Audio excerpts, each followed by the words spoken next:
a lot more miles this time.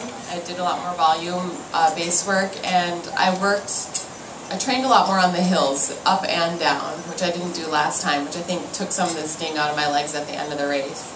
And I also just practiced a lot more patience, because the last time I was here I lost all my patience. I just wanted, like, if the Boston Marathon had been 20 miles long, I would have won, you know, but I just, now I know it's a lot longer than that, and so I practiced a lot more patience so that I'm there all the way to the end.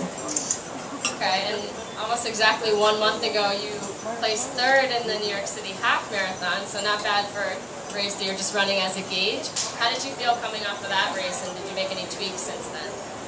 I felt really good coming off of New York. I felt the last mile of that race was the best I felt, so that was really encouraging to me that the training's working. I did make a little error in the race at around between 10 and 11 miles where I kind of doubted myself and let the race get away.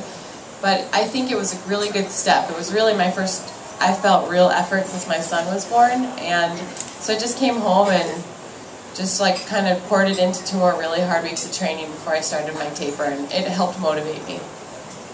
Awesome.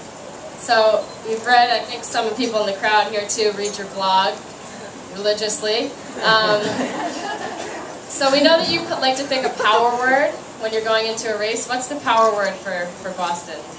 I chose the word free this year because not only did I want to free myself of any expectation and put that pressure on myself, but I also wanted to free myself of limitation, because I believe that anything is possible. Anything could happen. And so I just wanted to be free to run my own race, and that is what it is, and you know, I think it's going to be good enough.